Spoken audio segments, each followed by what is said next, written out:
Today we are going to discuss about Unit 2, that is aggregates. And under the aggregates, we'll discuss mainly about the classification of aggregates and how the aggregates have been classified according to their size, according to their shape, according to their structure, and so on.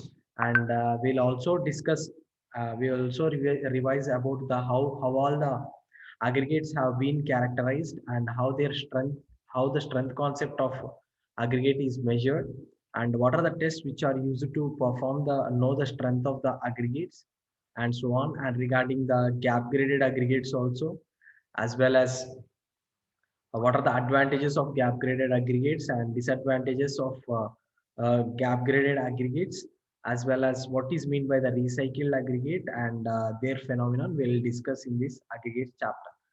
So mainly aggregates are the inert materials which are mixed with the binding material such as cement as well as lime or the admixtures, so that we can form a concrete mixture. So aggregates form an important material in the concrete mixture because without aggregate we can't go for making the concrete. And these aggregates classification is done according to depending upon the size of the particles. So first of all, we'll discuss about the classification of the aggregates. So depending upon the size of the particles, the aggregates are classified as fine aggregates as well as the coarse aggregate. So depending upon the size of the aggregate particle, they are classified into these two types. And moving on to the next one.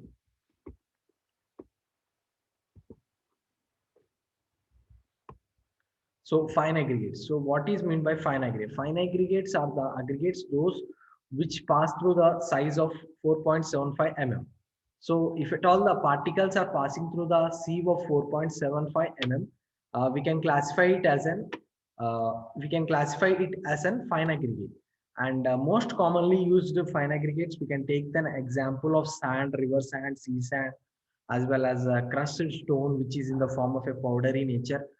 We can call it as an fine aggregate, and these are used. And you can see the picture how the fine aggregate as well as their size variations. You can see if the coarse sand ranges in the size of 2 to 0.5 mm to 2 mm, and medium sand ranges in the size of zero point 0.5 to 0.25 to zero point 0.5, and fine sand will range from 0.06 to 0.25 mm, and silt ranges from 0.002 mm to 0.06 mm, and clay will be having a size less than that of 0.002 mm.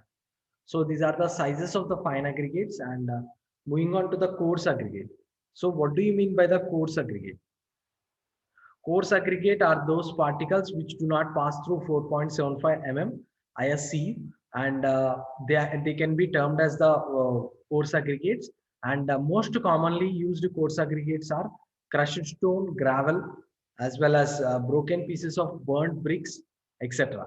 So these can be termed as the coarse aggregate. And coarse aggregate, we can take the example of their sizes as well as these coarse aggregates. So if we consider the fine gravel, it ranges in the size between 4 mm to 8 mm, and medium gravel ranges from 8 mm to 16 mm, and coarse gravel ranges from 16 to 64 mm, and cobbles from 64 to 256. And we can take an boulder stone. So boulder stones can be used in the areas where we go for irrigation as well as the hydraulic structures. We can prefer these boulder stones greater than 256 mm. So these are some of the coarse aggregate and their sizes. And how the classification of aggregates is done according to the source. So from the source where we get the availability of these aggregate particles, from that way also these aggregates are classified again into two types. Those are natural aggregates as well as the artificial aggregates. So if you consider the natural aggregates are we get these aggregates from the native deposits in a natural state, either by crushing it, grading it, as well as uh, graveling it. We can get this 1 minute.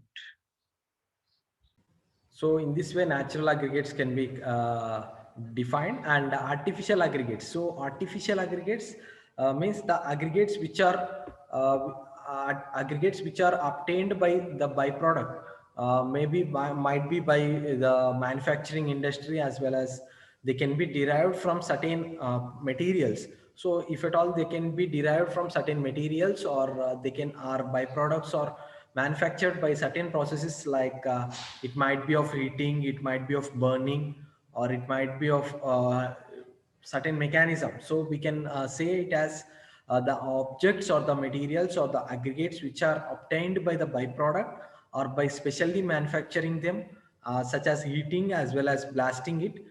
Then we can call it as an artificial aggregate. So example of artificial aggregate, you can take GGBS, so ground granulated blast furnace slag. So GGBS, it is a byproduct of iron material. So you will get this material from the iron industry. So you can take the GGBS as an artificial aggregate example. And moving on to the classification of aggregates by using the according to the petrological characteristics. So according to petrological characteristics, again these aggregates are classified into three types. First one is igneous rocks, second one is sedimentary rocks, and the third one is metamorphic rocks. So these igneous rocks are formed by the solidification of molten lava, and sedimentary rocks are formed by the deposition of weathered and transported pre-existing rocks or solutions. So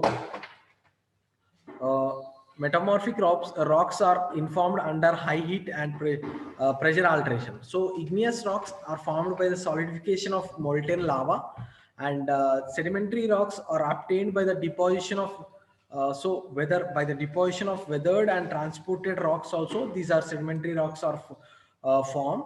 And metamorphic rocks, so these are formed by the under high heat and pressure alteration. So by the pressure alteration, these metamorphic rocks are formed, and these are formed. So according to unit weight, so how the according to unit weight, how the classification of aggregates is done. So according to unit weight, heavyweight aggregate, they are classified into three types. One is heavyweight aggregate, normal weight aggregate, and lightweight aggregate. So heavyweight aggregate, we can take. So according to unit weight, these are classified into these three types. And if at all the specific gravity of the material or specific gravity of the aggregate is greater than that of 2.8, we can term it as a heavyweight aggregate. And if it ranges in between 2.4 to 2.8, we can term it as a normal weight aggregate. And lightweight aggregate, it can be taken as if at all specific gravity is less than 2.4, we can term it as a lightweight one. And examples for this heavyweight are hematite, magnetite, etc. And for the normal weight aggregate, we can take an example of gravel, sand, crushed stone, etc. And lightweight aggregate, we can take an example of clay, expanded perlite, etc. So these are regarding the unit weight. And if we take normal weight aggregates, so these are the most common aggregates. Sand, gravel, crushed stone comes under this normal weight aggregate, and these produce a normal weight concrete at a range of 2200 to 2400 kg per meter cube. And lightweight aggregate, these are the aggregates which produce the weight of insulating concrete from 250 to 1450 kg per meter cube. So these are some of the examples: pumice, perlite, vermiculite. These are some of the examples of this lightweight aggregate. And these are regarding the high weight aggregate. So high weight means they produce a concrete of high density up to 6400 kg per meter cube. Then we can say it as an heavyweight aggregate. And according to shape, again these aggregates are further classified into four types, following types. So they are rounded aggregates, irregular or partly rounded aggregates, angular aggregates, flaky aggregates, elongated aggregates, and flaky and elongated aggregates. So what do you mean by rounded aggregate? So rounded aggregate means they are completely shaped by the attrition of seashore. So you can see the shape of these aggregates, rounded aggregates. These we can get in seashores as well, beaches, etc. So in these rounded aggregates, there will be minimum percentage of voids will be of 32 to 33%, so that they'll give the more workability to the concrete, and they require the less water cement ratio, and they are not considered for high strength concrete because there will be a poor interlocking facility between the particles. And if at all the poor interlocking facility is existing, what happens, there will be a low strength of bond strength also will be low. So rounded aggregates are taken in that way. So irregular aggregates. So if at all the shape of the aggregates are partly shaped by the attrition, and this may result in the void formation from 35 to 37%, and there will be lesser workability in case of these irregular aggregates, and the bond strength will be slightly higher than the rounded aggregates, and strength will be not as high as possible. And you can see the irregular shaping of the aggregates in the photograph. And moving on to the angular one.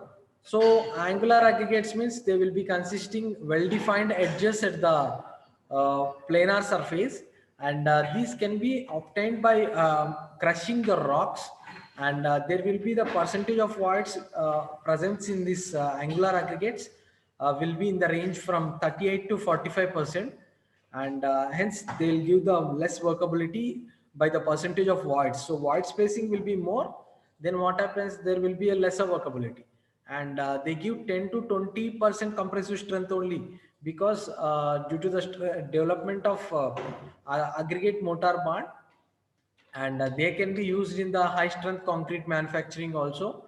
These angular aggregates can be used. And flaky aggregates. So what do you mean by flaky aggregate? So when the thickness of the aggregate, when the aggregate thickness is small compared with its width and the length of the aggregate, so thickness is small with the width and length of the aggregate, it can be termed as the flaky aggregate. And there will be less than 60% of its mean dimension for these flaky aggregates. And elongated aggregate. So when the length of the aggregate is is larger than the other two dimensions, then we can call it as an elongated aggregate. And the length of the aggregate will be greater than that of 180% of its mean dimension in these elongated aggregates. And flaky and elongated aggregates. So if at all if the length is larger than its width, as well as width is larger than its thickness, so there is a vice versa combination here. If the length is larger than its width, and if its width is larger than its thickness, we can say it as a flaky and elongated aggregate. And the above three types aggregates are not suitable for the concrete mixing, and they can be taken from the purely crushed rocks. We can obtain these all aggregates. So in this way, the particles as well as the aggregates have been classified based on their sizes, based on their shapes, based on their petrological characteristics, and based on their specific gravity, and based on their type of rocks. So in this way they are classified, and aggregates have been classified. And according to what is meant by the particle shape and surface texture. So aggregate particle shape and surface texture are very important for the proper compaction, deformation, as well as resistance and workability. So the aggregates workability will depend upon its shape as well as the texture of the aggregate also. So however, if you take an asphalt one, so if you take hot mix asphalt as well as PCC, plain cement concrete. So in this, if you take different, because aggregates serve different purposes in these two different types. So admix asphalt is different and plain cement concrete is different. So here the aggregate which is added in a HMA as well as PCC, they will serve in different purposes in different materials.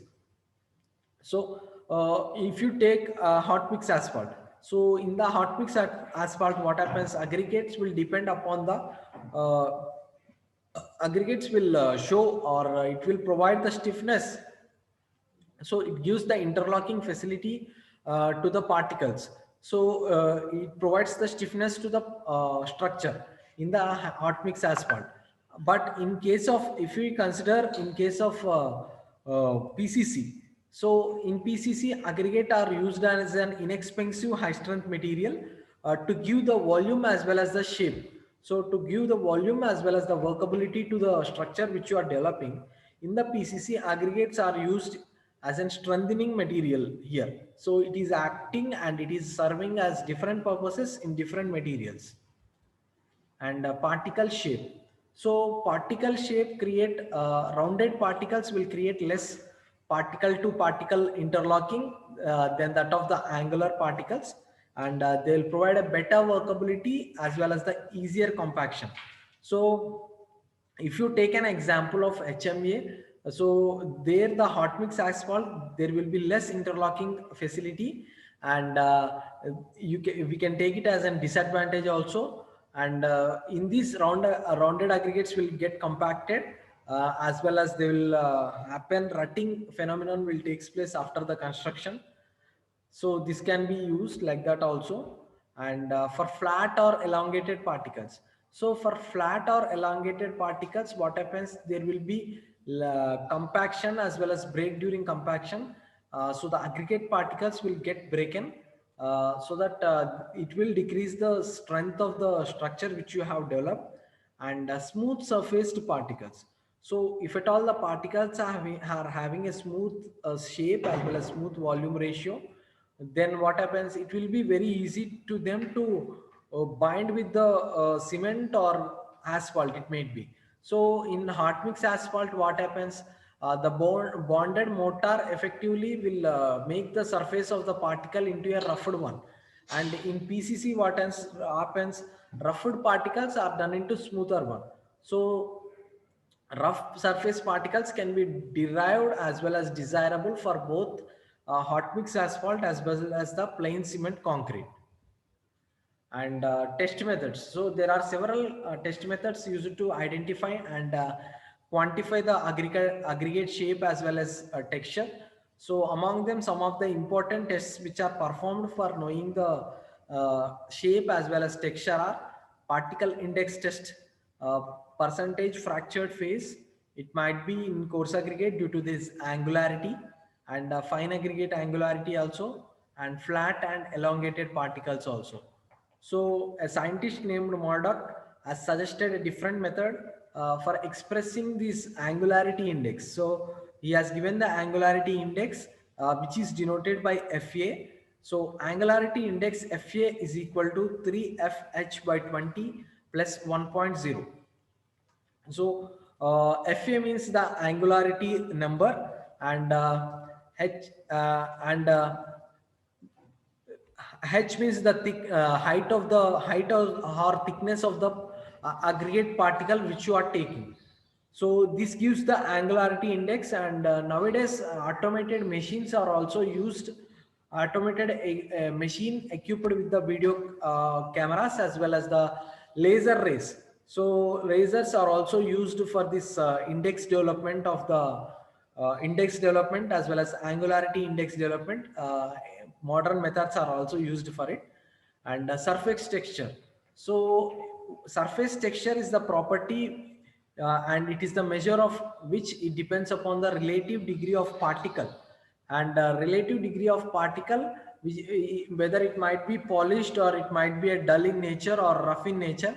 So surface texture depends upon all this, and surface texture depends upon the hardness, grain size, pore structure of the rock, and degree to which and the degree to which forces acting on the particle.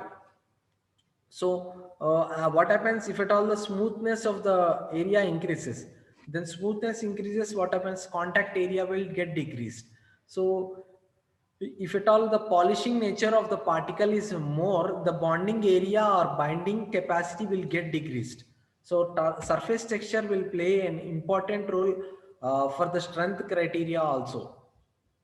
And surface characteristics of the aggregates as well as some of the examples of it you can see.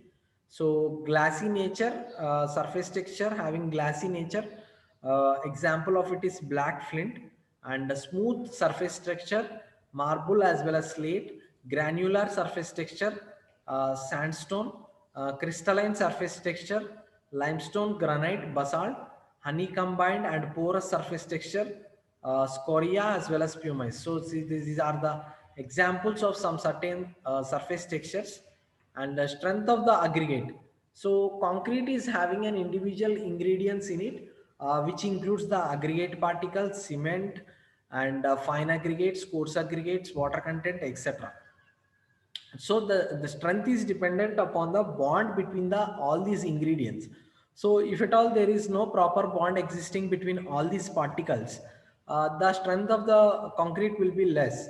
So we can't say if at all the aggregate having an higher strength, then concrete will be also having higher strength. We can't say it. So the strength of the concrete will not directly depend upon the strength of the aggregate, but it will depend up to some extent only. So if at all, if we use the strength of the aggregate which you are using is in a good quantity, then there will be a good binding capacity between the cement paste as well as these aggregates, and thereby we can increase the strength of the aggregate. So why the strength of the aggregate need to be increased? So why we need to do the tests on the aggregate, and what is the need of doing the aggregate test? So for production of high strength concrete as well as ultra high strength concrete, we need to know the strength of the aggregates. And while when contemplating to use aggregates manufactured from weathering rocks, so if you have taken the aggregates which are manufactured from weathering rocks also we need to use, and aggregates which are manufactured by the industrial area also. And how the strength of the aggregate can be determined? So the strength of the aggregate can be determined by using some of the tests. Those are aggregate crushing value, aggregate impact value, aggregate abrasion value, dual attrition test, Dory abrasion test, and Los Angeles test, and modulus of elasticity test. So these are some of the tests which are used to perform for knowing the strength of the aggregate. And all these tests are laboratorically done tests only. And these are some of the tests. So moving on to the aggregate crushing value, crushing value test on the aggregates gives you the relative measure of resistance of the aggregates when a gradually compressive load is applied on the aggregates. How, whether there is a resistance for the aggregate or not, we can determine by using this aggregate crushing value test. And it gives a numerical index of the strength of the aggregate, whether it can be used for the roads or whether it can be used for the payments and so on. And crushing value will gives indicates the strength, and lower crushing value can be recommended for the roads as well as the payments. And the aggregates can be used in the roads and pavement construction, whether it might be able for the crushing under load, or whether it might be able to crush under traffic, we need to know. So if the aggregate crushing value is 30 or higher than that, in cases we need to go for taking fines. And this aggregate crushing value is done by the aggregate crushing machine. And we can see the photograph of it. So aggregate crushing value is determined by using this mold, and you can take it consists of a cylindrical mold and a plunger as well as a test load which is acting on it. And this plunger test load which will be acting on this cylindrical mold, you need to fill the aggregate in the form of 3 layers and compact it, and apply a compressive load from the top of the plunger, so that the compressive load is applied on the aggregate particles. And aggregate crushing value can be determined by using the formula W2 into 100 by W1 minus W. So W2 means weight of the fraction passing through appropriate sieve, and W1 minus W is the weight of dry sample. So by this we can do the aggregate crushing value test by aggregate crushing testing machine. And there are certain IRC standards given by the Indian Road Congress for the aggregate crushing value limits, and those are for flexible pavements under the soiling. We need to maintain aggregate crushing value of 50, and for waterborne macadam it is of 40, and bituminous surface it is of 30. In case of rigid pavements, we can go for the wearing course of 45 and surface of wearing course of 30. So these are some of the aggregate crushing values need to be taken, which are given by the IRC, Indian Road Congress has recommended these values of giving it. And